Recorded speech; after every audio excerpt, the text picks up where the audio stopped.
Assalamualaikum warahmatullahi wabarakatuh. Nama saya Elsa Aulia Putri, nomor absen 14 dari kelas 10 MIPA 3. Di video ini saya akan menjelaskan tentang tolak peluru.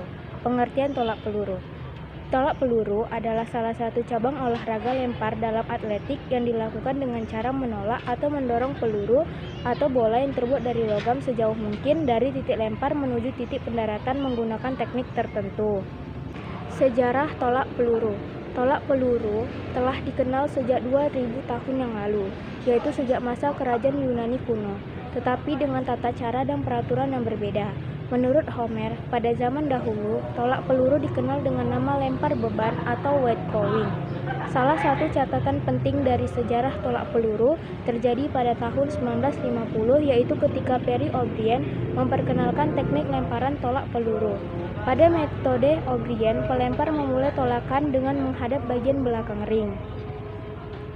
Karena merupakan cabang olahraga atletik, induk organisasi tolak peluru menjadi satu dengan induk organisasi atletik.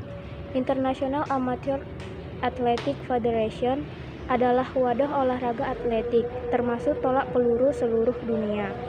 Kepopuleran tolak peluru kemudian melahirkan berbagai perkumpulan olahraga tolak peluru di Jawa dan Sumatera.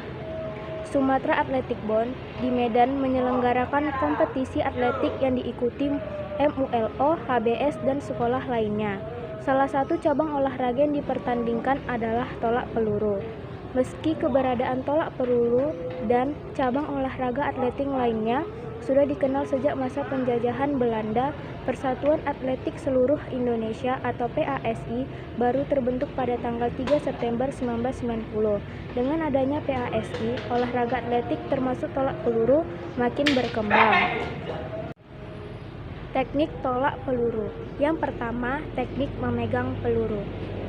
Siapkan tangan kanan dengan jari-jari tidak menyentuh satu sama lain, lalu letakkan peluru di pangkal jari, kemudian pegang peluru dengan kuat. Yang kedua, teknik meletakkan peluru di leher. Tempelkan peluru pada leher samping kanan, ibu jari berada di atas tulang yang ada di bagian bahu, posisi siku lurus dan sejajar dengan bahu, dan posisi tangan membentuk 45 derajat. Peraturan tolak peluru. Yang pertama, atlet diperbolehkan memasuki lingkaran tolakan dari arah mana saja. Yang kedua, atlet tolak peluru hanya diberi waktu selama 60 detik untuk menyelesaikan pertandingan, dihitung sejak namanya dipanggil. Yang ketiga, atlet dilarang menggunakan sarung tangan tetapi boleh menggunakan pelindung luas jari selama pertandingan. Yang keempat, atlet boleh memegang bagian dalam wilayah lemparan berupa lingkaran besi. Yang kelima, atlet harus menahan peluru menggunakan leher selama melakukan gerakan tolakan. Yang keenam, atlet akan didiskualifikasi jika meletakkan peluru tidak sesuai dengan peraturan, misalnya di belakang kepala atau di depan perut. Yang ketujuh, peluru hanya boleh ditolak dengan menggunakan satu tangan dengan posisi lebih tinggi dari bahu. Yang kedelapan, gerakan tolakan hanya boleh dilakukan di dalam lingkaran. Sedikit saja kakinya berada di luar batas lingkaran, atlet tersebut dinyatakan didiskualifikasi. Yang kesembilan, peluru harus mendarat ke sektor area pendaratan yang disediakan. Atlet akan didiskualifikasi jika peluru jatuh di luar sektor pendaratan atau 3 kali melakukan kegagalan. Yang ke-10, pengukuran dilakukan mulai dari lokasi tempat peluru pertama kali jatuh sampai ke tengah lingkaran. Yang ke-11, setelah melakukan lemparan, atlet harus meninggalkan lingkaran melalui sisi belakang lingkaran. Yang terakhir, atlet baru boleh meninggalkan lingkaran setelah peluru mendarat. Lapangan tolak peluru. Lapangan tolak peluru terdiri dari 2 bagian, yaitu lingkaran tolakan dan sektor pendaratan. Lingkaran tolakan memiliki diameter 2,235 meter dan dikelilingi ring besi dengan ketebalan 66 mm dan tinggi 2 cm sebagai batas lingkaran. Bagian depan lingkaran tolakan dipasangi balok atas tolakan dengan panjang 1,22 meter, tinggi 10 cm dan tebal 11,4 cm. Sektor pendaratan berupa tanah yang ditandai garis batas sekaligus garis ukur standar yang terletak di tengah sektor pendaratan. Panjang sektor pendaratan minimal 25 meter dengan sudut 40 derajat.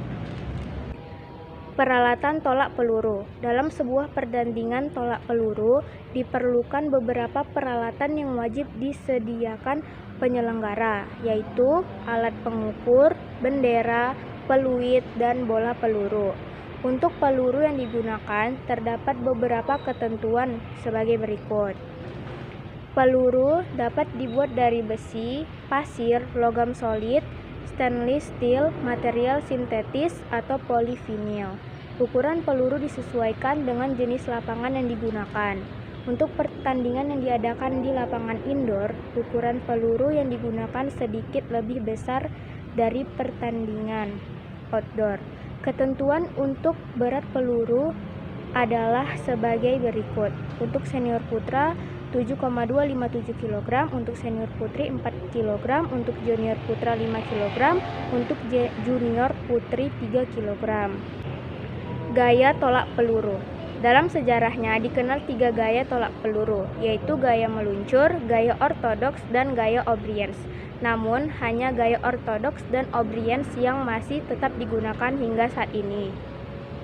Sekarang saya akan mempraktekkan gaya yang pertama, yaitu gaya ortodoks. Yang pertama, masuk lewat belakang garis sektor.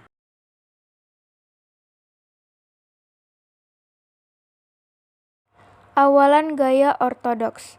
Yang pertama, pegang peluru seperti yang sudah dijelaskan tadi.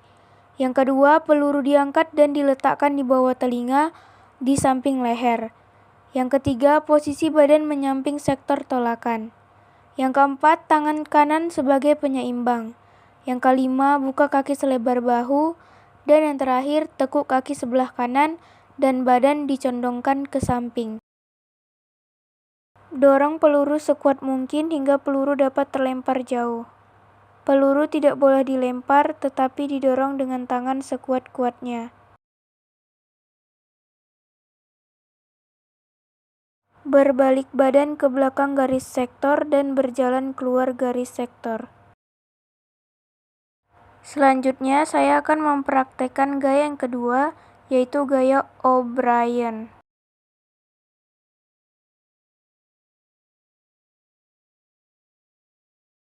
Awalan gaya O'Brien. 1. Pegang peluru seperti yang dijelaskan tadi. 2. Posisi badan membelakangi garis sektor.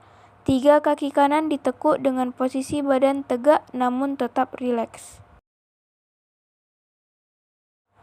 Dorong peluru sekuat mungkin hingga peluru dapat terlempar jauh. Berbalik badan ke belakang garis sektor dan berjalan keluar garis sektor. Mungkin cukup sekian dari saya, lebih dan kurang mohon dimaafkan.